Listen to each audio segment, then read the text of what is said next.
안녕하세요. 참 살다 보니 별의별 일이 다 있는 것 같아요. 세상이 좁다는 말이 있잖아요. 저에게도 그런 일이 생겼습니다. 세상이 너무 좁은 것 같아요. 제 이야기를 들은 지인들은 다들 엄청 놀라서 무조건 라디오 사연에 제보를 해보라고 난리를 치길래 용기를 내서 사연을 작성하게 되었습니다. 저는 홀어머니 밑에서 혼자 자랐어요. 어릴 때 아버지께서 대장암 투병을 하시다가 돌아가신 기억이 있거든요. 아직도 저는 그때의 기억이 생생해요.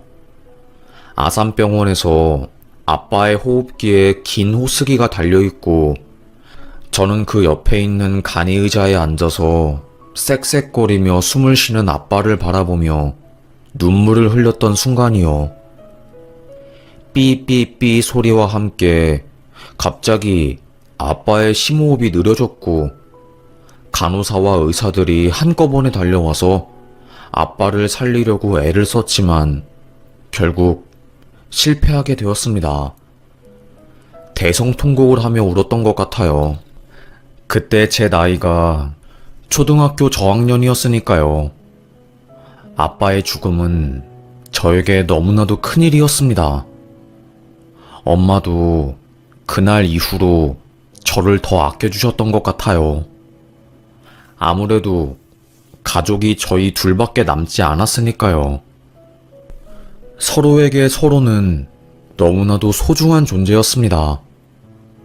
아빠가 돌아가신 이후로 엄마는 식당 일부터 시작해서 장례 지도사까지 안 해본 일이 없었어요. 엄마도 많은 나이가 아닌데도 불구하고 저 먹여 살리겠다고 별의별 일을 다 한 거죠.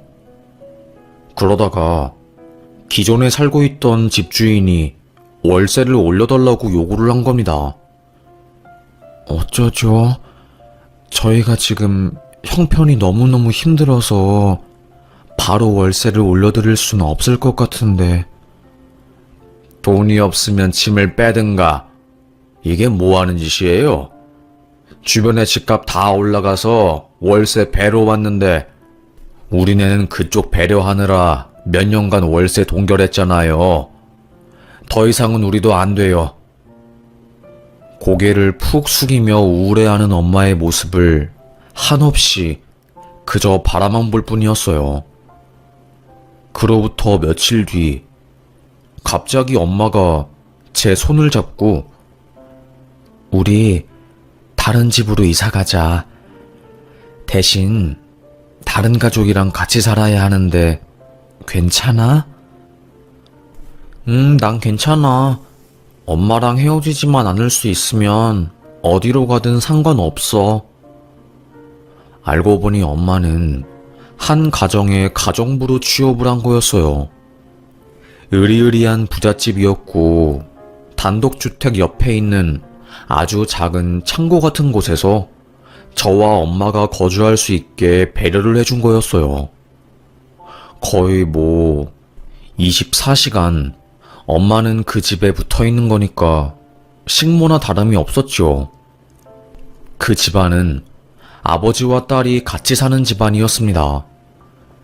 주인 아저씨는 사업을 하시느라 굉장히 바빴고 딸내미는 저보다 좋기 10살은 어려 보이는 아주 작은 아이였어요.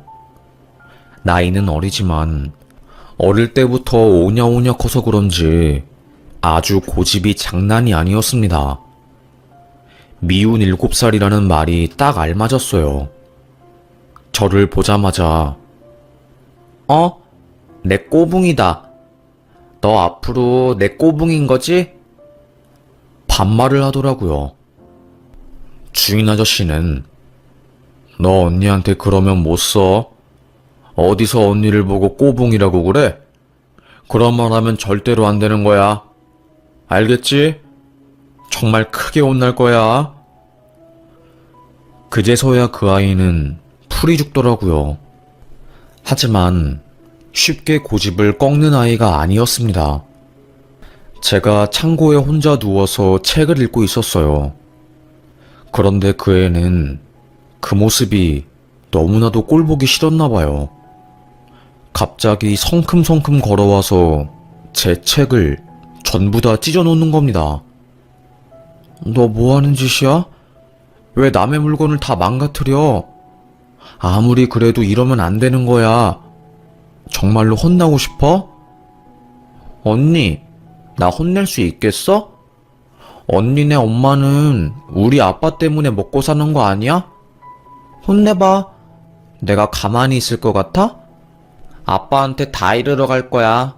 에베베베. 정말 머리를 한 대 쾅 쥐어박고 싶은 심정이었어요. 그의 말이 다 맞았거든요. 엄마와 저는 그 애의 집에 얹혀 사는 입장이었고 큰 소리를 낼 수 없는 위치에 있었습니다. 날이 갈수록 그 애의 괴롭힘은 더 심해져 갔어요.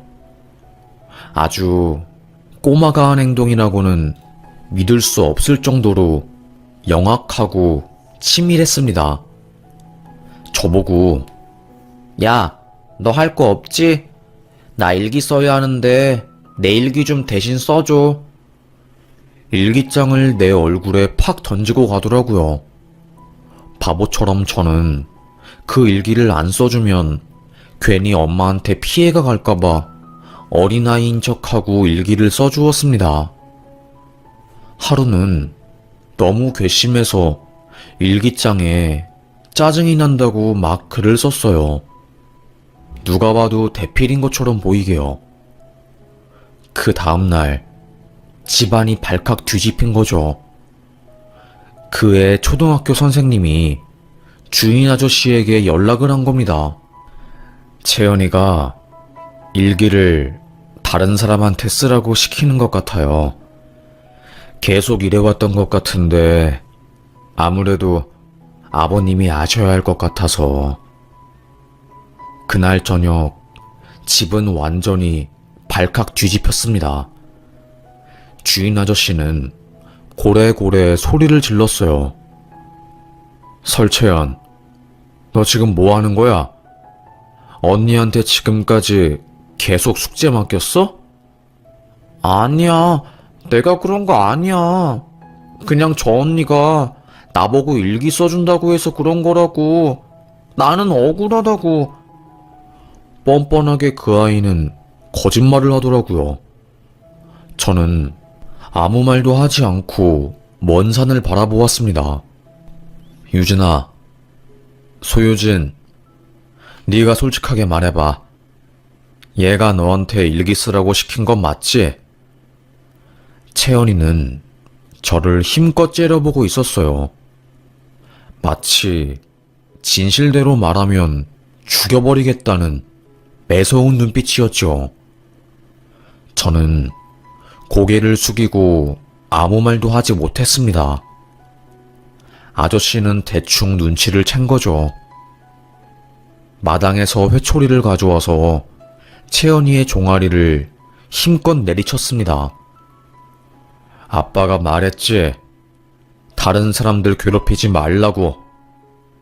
유진이 언니는 우리 집 도와주시는 아주머니 딸이야. 네 아랫사람이 아니라고. 어디서 그런 예의 없는 짓을 배워서 못된 짓을 하고 있어? 정말로 아주 크게 혼나려고?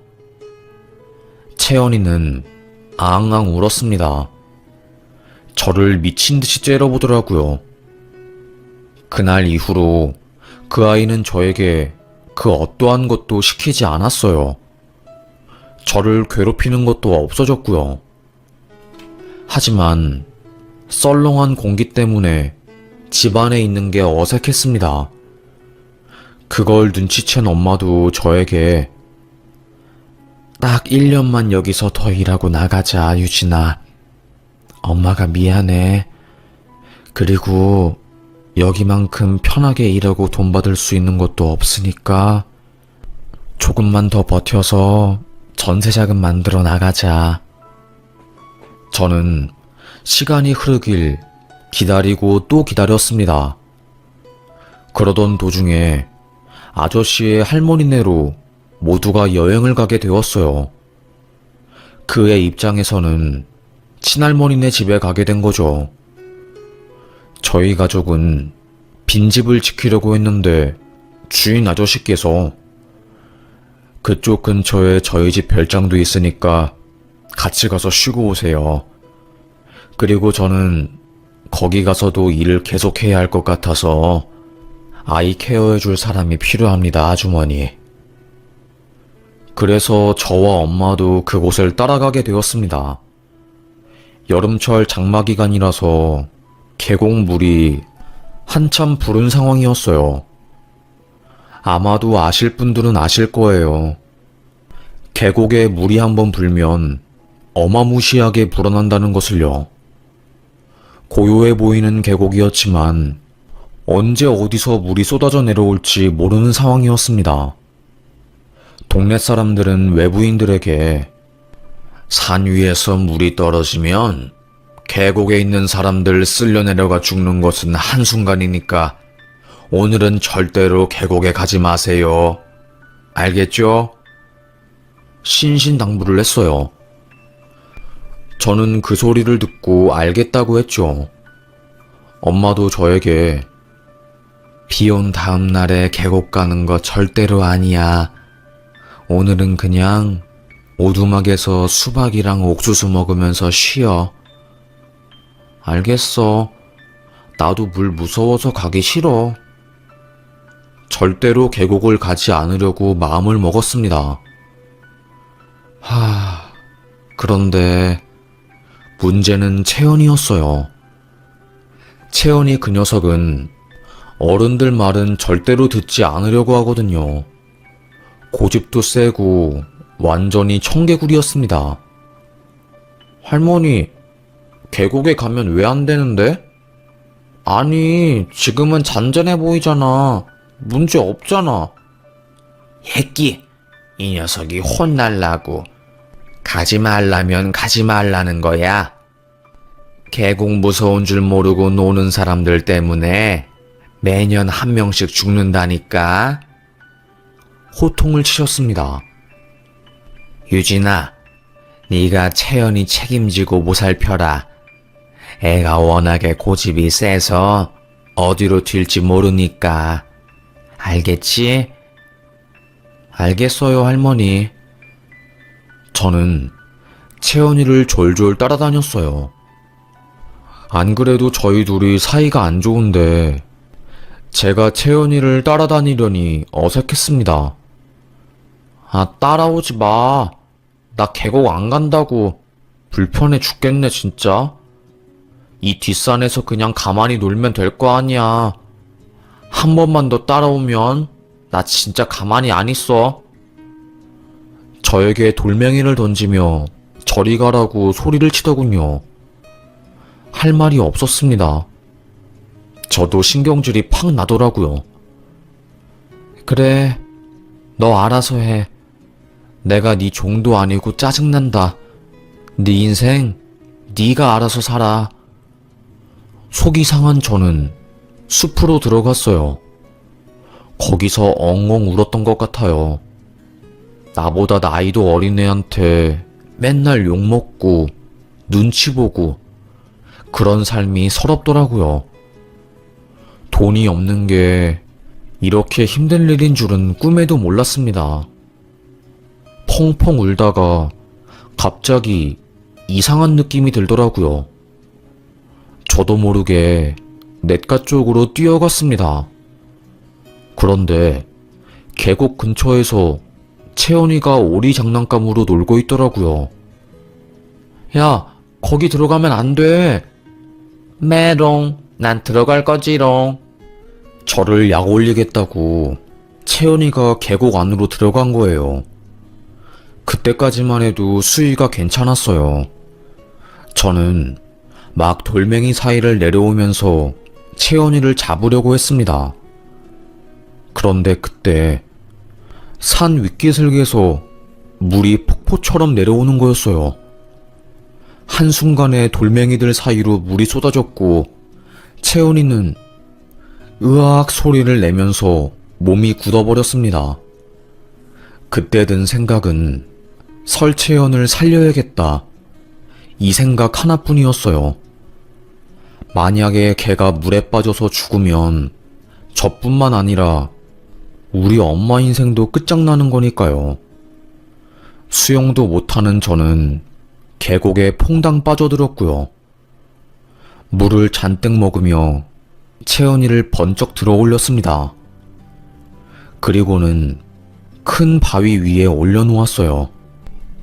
그때까지만 해도 물이 큰 바위를 범람하진 않았거든요. 계곡 근처에 있던 휴가 나온 군인 한 명이 저희를 보고 후다닥 달려와서 바위 위에 있는 채연이를 먼저 들어 올렸습니다. 그리고 다시 저를 구하려고 온 순간 물이 상상도 못할 정도로 차올랐고 저는 그대로 쓸려 내려갔어요. 그때 저는 죽는 줄 알았습니다. 살려주세요. 사람 살려주세요. 그 군인도 어마어마한 물 때문에 어찌할 바를 몰라 하더라고요. 미친 듯이 허우적대다가 온몸에 힘이 빠졌고 그렇게 저는 물을 마시고 기절을 해버렸습니다. 숨이 안 쉬어지고 몸이 점점 따뜻해지더니 제가 정신을 잃은 거였어요. 왜 죽기 전에 도파민이 많이 나온다고 하잖아요. 제가 딱 그랬습니다. 죽기 전에 갑자기 행복해지고 몸이 따뜻해지는 기분이 들었어요. 그 순간 제 눈앞에 돌아가신 아빠가 나오더라고요. 엄청 소리를 친 겁니다. 저에게 정신 차려. 소유진, 정신 차려. 편안해진 몸을 다시 거부하고 저는 허우적대기 시작했고 수면 위로 올라와 숨을 쉬려고 미친 듯이 노력을 했어요. 계곡 아래로 쓸려 내려가다가 쓰러진 통나무에 몸이 걸렸고 미친 듯이 그 위로 올라갔죠. 그 통나무 위에 대롱대롱 매달렸고 결국 저는 그 위에서 기절을 하고 말았습니다. 시간이 얼마나 흘렀을까요? 캑캑대면서 저는 눈을 뜨게 되었어요. 계곡 근처 땅에서 우리 엄마가 펑펑 울면서 제 윗옷을 벗기고 심폐소생술을 하고 있었어요. 눈을 뜬 걸 본 엄마는 엉엉 울며 눈물을 흘렸죠. 온 동네 사람들이 다 모였습니다.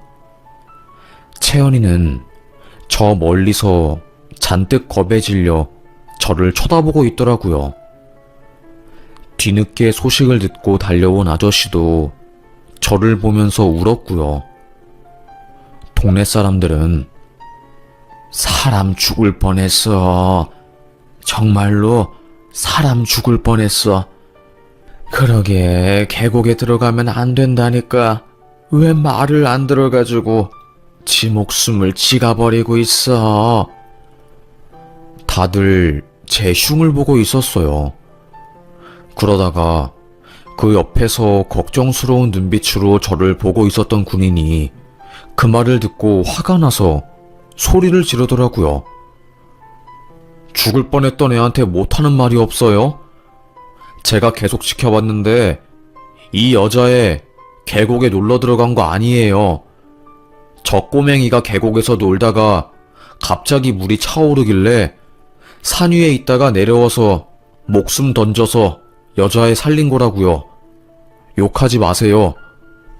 그 순간 일제히 동네 사람들이 채연이가 있는 쪽을 바라보았어요. 주인 아저씨는 너 그거 진짜야? 너 구하느라 언니가 죽을 뻔했던 거야? 채연이는 아무 말도 하지 못하고 있다가 앙앙 울음을 터뜨렸습니다. 사건의 전말을 알게 된 엄마는 가슴을 팍팍 치면서 통곡을 하고 난리도 아니었어요. 처음으로 엄마가 채연이한테 화를 냈습니다. 너 뭐 하는 거니? 대체 내 딸한테 왜 이러는 거니? 주인 아저씨도 미안해서 아무 말도 하지 못하더라고요. 곧이어 119 구조대가 오게 되었고, 저는 병원으로 실려가서 정밀 검사를 받게 되었습니다. 폐에 물이 좀 들어간 것 외에는 크게 문제 있는 곳은 없었어요. 그나마 다행이었지만 저는 그날 이후 트라우마 때문에 물 근처에는 얼씬도 가지 못하게 되었습니다. 꿈에서 물에 빠져서 허우적대는 장면이 나오고 그랬어요. 한동안 밤에 잠도 자지 못했죠. 물에 빠진 꿈을 꾸는 게 너무 무서워서 늘 뜬 눈으로 밤을 지새웠습니다. 며칠 뒤 저희 가족은 다시 서울로 올라가게 되었어요. 채연이네 집으로 들어간 거죠. 엄마는 화가 난 목소리로 저를 보고 너는 방 안에 들어가 있어. 그리고 얼마 지나지 않아서 큰 소리가 났습니다. 아무리 그래도 저희가 여기서 식모 노릇하고 을 중에 을인 입장이지만 이건 아니지 않아요? 제 딸이 죽을 뻔했다고요. 채연이 졸졸 따라다니면서 제발 계곡에 들어가지 말라고 했더니 죄송합니다. 입이 두 개라도 할 말이 없습니다. 저도 참다 말씀드리는 거예요. 이번 주 이내로 짐 뺄 테니까 다른 가정부 알아보시는 게 좋을 것 같습니다. 소리를 치고 방으로 들어온 엄마는 제 앞에서 통곡을 했어요. 그 사건이 벌어진 이후에 엄마가 점을 보러 갔나 봐요. 점집에 가자마자 점쟁이가 엄마를 보고 지금 살고 있는 집에서 당장 나오라고 했나 봅니다. 그 집에 계속 있다가는 딸내미가 죽을 거라고 하면서요. 상극 중에 상극인 사주가 있어서 딸내미가 죽든지 아니면 상대가 죽든지 그런 운명이라는 것을 듣고 온 거예요. 아무 말도 안 했는데 용한 점쟁이가 그런 말을 하니 엄마는 화들짝 놀라서 정말로 그 집을 나와야겠다 마음을 먹은 거였죠. 다른 식모가 구해지기 전까지 그 집에 살았는데 채연이 그 녀석은 정말로 징하더라고요. 저 때문에 자기가 아빠한테 미움을 받았다고 제가 마당 앞을 지나갈 때마다 저에게 내가 언제나 살려달라고 했어? 대체 왜 나만 나쁜 사람 만드는 거야? 기가 찼습니다. 끝까지 이기적인 채연이를 감당할 힘이 없었던 저는 다 필요 없고 내가 꺼져줄게. 그리고 죽어서도 만나지 말자. 너 정말 싫어. 너 때문에 죽을 것 같아. 그날 저랑 채연이는 머리끄댕이를 잡고 싸우다가 주인 아저씨가 들어오는 소리로 인해서 싸움이 마무리되었어요. 원수보다 못한 사이가 된 거죠. 저는 죽을 뻔한 채연이를 살려주고서도 욕을 먹는 그런 상황이었어요. 며칠 뒤 새로운 가정부가 구해지게 되었고 저랑 엄마는 짐을 챙겨 도망가듯이 그 집을 나왔어요. 고정 수익이 없어지면서 너무나도 먹고 사는 게 힘들었습니다. 바퀴벌레부터 시작해서 쥐가 나오는 작은 단칸방에 살면서 돈이 없어 서러운 것 때문에 남몰래 눈물 흘린 적도 참 많았네요. 그럼에도 불구하고 엄마는 행복하고 긍정적인 마음으로 저를 키우려고 노력을 많이 하셨고 저도 그 마음을 눈치채고 더 성실하고 열심히 살았어요. 대학을 가는 것보다 바로 취업을 해서 가정에 도움이 되는 게 저의 가장 큰 목표였기 때문에 전문 기술을 배울 수 있는 고등학교에 진학을 했습니다. 공부를 안 하는 애들이 대부분이었지만 저는 후회하기 싫어서 공부를 열심히 했어요. 그러다 보니까 전교 1등을 하게 되었고요. 담임 선생님의 권유로 전문대학교에 전액장학금으로 들어가게 되었습니다. 치위생사로 취업을 하게 되었고요. 남들이 보기에는 그저 그런 직업일 수도 있지만 저에게는 정말 좋은 직업이었어요. 같이 일하시는 분들도 너무 친절하고 다들 따뜻한 분들이었으니까요. 야무지게 돈을 벌고 엄마 맛있는 것도 사드리고 뒤늦게 효도를 하고 있을 때쯤 남자친구가 생기게 되었습니다. 대기업을 다니고 있는 사람이었고 자주 가던 봉사 모임에서 눈을 맞게 되었어요. 서로가 서로를 너무나도 마음에 들어 했거든요. 유진아, 나는 너처럼 따뜻하고 헌신적인 사람을 본 적이 없어. 저에게 고백을 하더라고요. 솔직히 말하면 이렇게 잘나고 멋진 사람이 날 좋아해 주다니 처음에는 위축이 되었습니다. 하지만 시간이 지날수록 이 사람을 놓치고 싶지 않아서 저도 더 좋은 사람이 되고 싶었고 그렇게 결국 저희는 연인이 된 거였죠. 3년 정도 사귀었을 때였어요. 서로 결혼 이야기가 나오게 되었죠. 유진이 너는 언제쯤 결혼하고 싶어? 오빠, 나는 최대한 빨리 하고 싶어.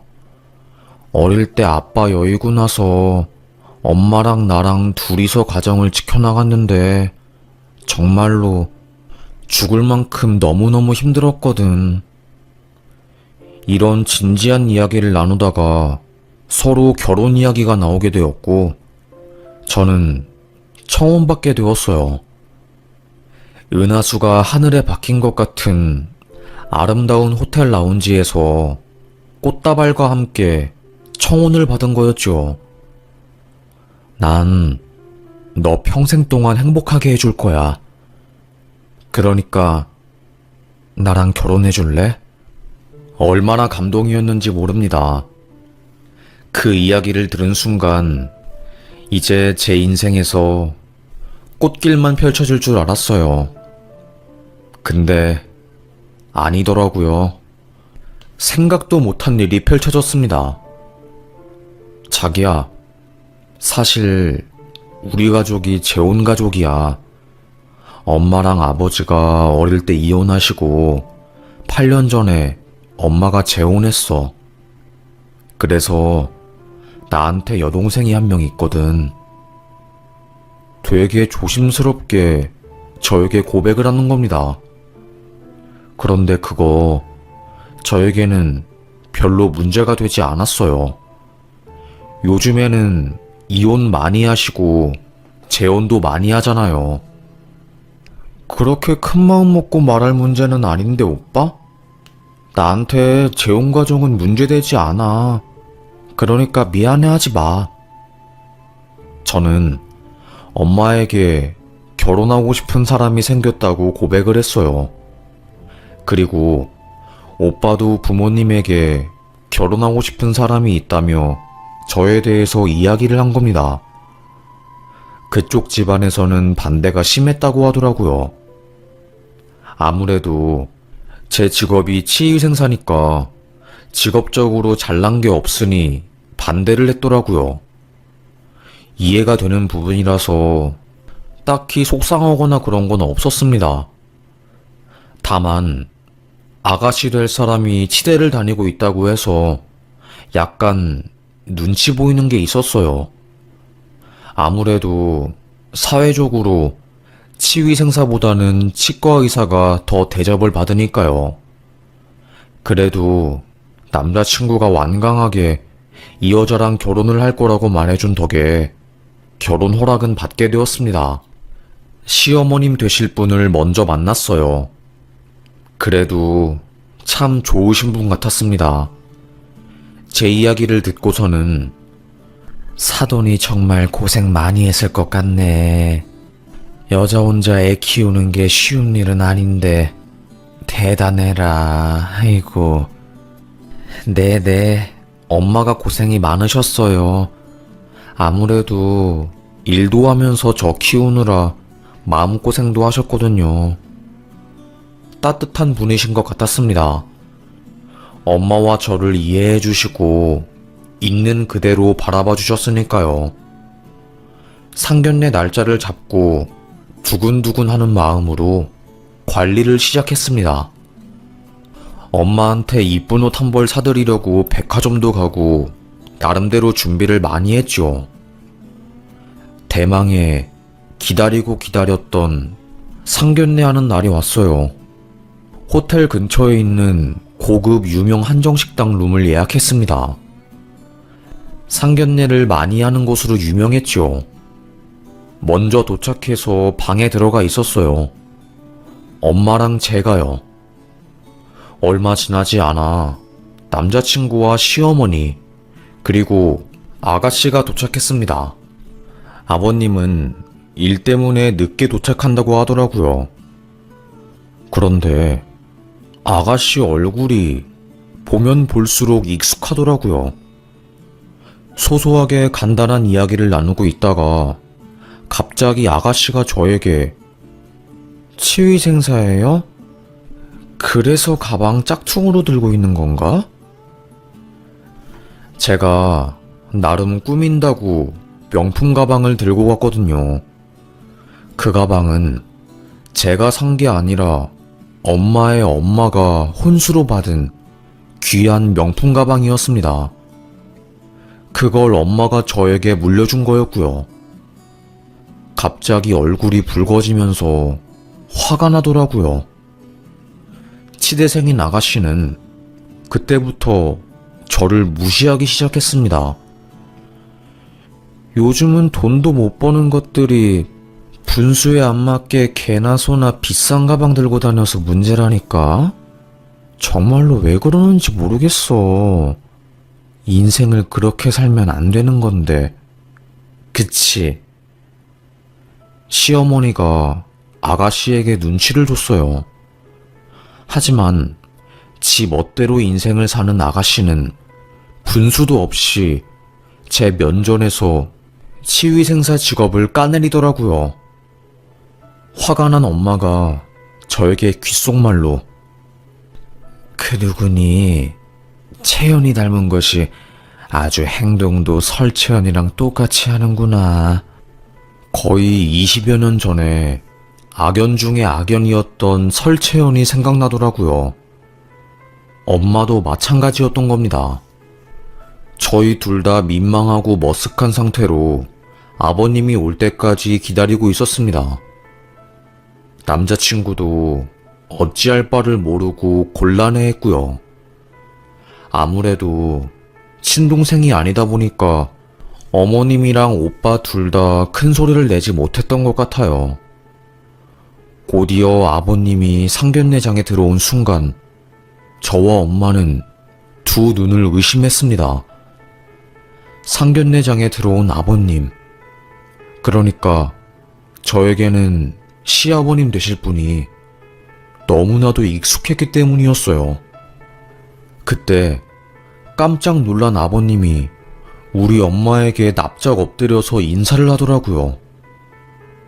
아니, 어떻게 이런 인연이... 알고 보니 그 주인집 아저씨였던 거예요. 아저씨가 재혼을 해서 가정을 새로 꾸린 거고요. 재혼으로 얻게 된 아내의 아들이 제 남편 될 사람이었던 겁니다.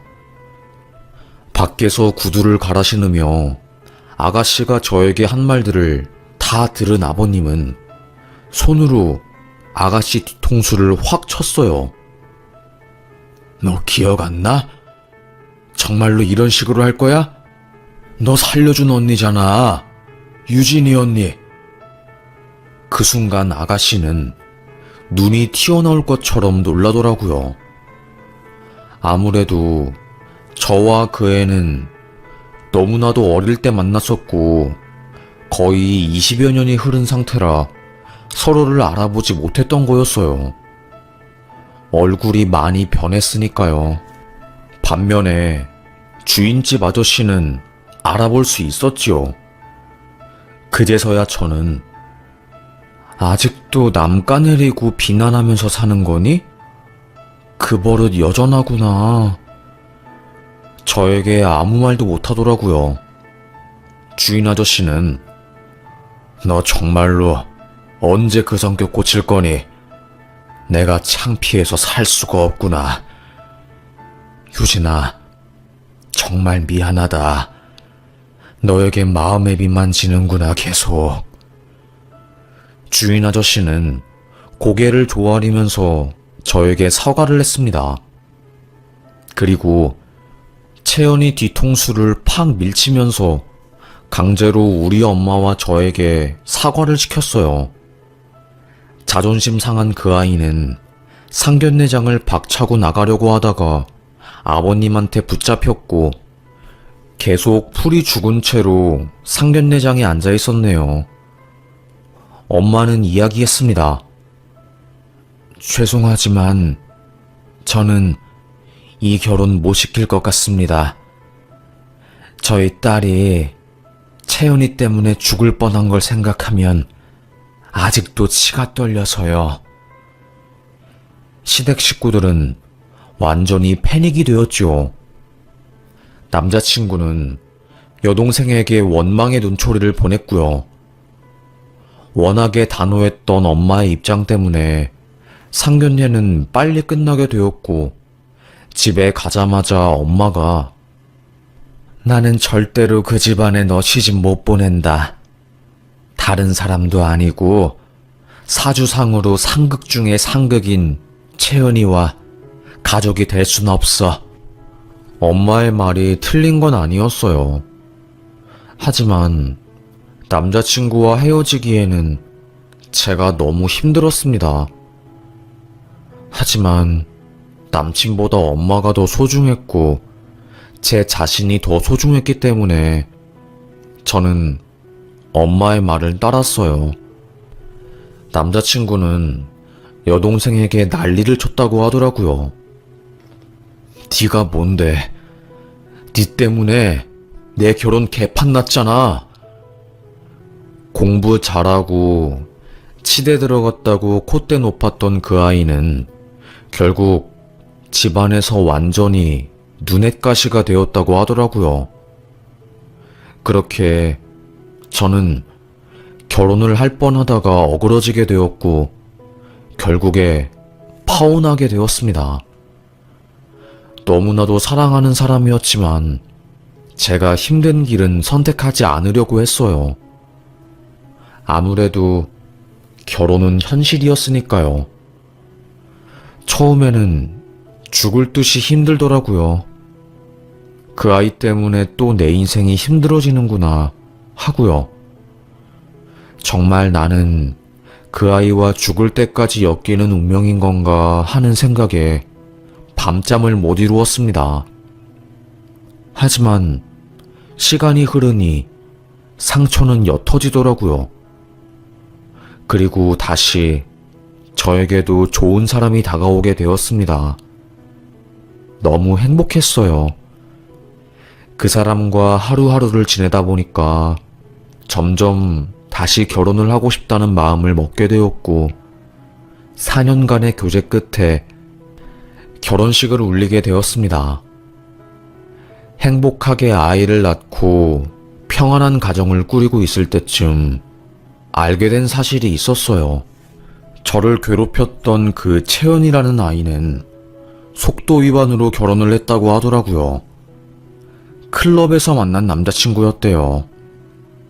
하지만 결혼하고 나서도 노는 버릇을 고치지 못하고 아내 몰래 클럽을 가게 되었고 결국 거기서 사단이 난 거죠. 다른 여자랑 잠자리를 하다가 딱 걸리게 되었고 이혼을 했다고 합니다. 그 이후로 그 아이는 완전 폐인이 되어서 정신병원에 들락거리고 그런 삶을 살게 되었다고 하네요. 이게 바로 손 안 대고 코 푼다는 건지 뭔지는 모르겠지만 잘 살고 있지 않다는 이야기를 들으니까 솔직히 말해서 기분이 좋긴 하더라고요. 아주 쌤통이라고 말해야 할까요? 엄마도 그 말을 듣고 역시 그런 애들은 자기 팔자를 자기가 꼬더라고. 조용히 살았으면 치과 의사로 승승장구했을 텐데. 엄마가 저에게 그랬었거든요. 최고의 복수는 정말로 그 사람에게 복수를 하는 게 아니라 그 사람이 생각 안 날 정도로 너무나도 행복하게 사는 게 복수라고 했거든요. 처음에는 내가 성인군자도 아니고 어떻게 그래?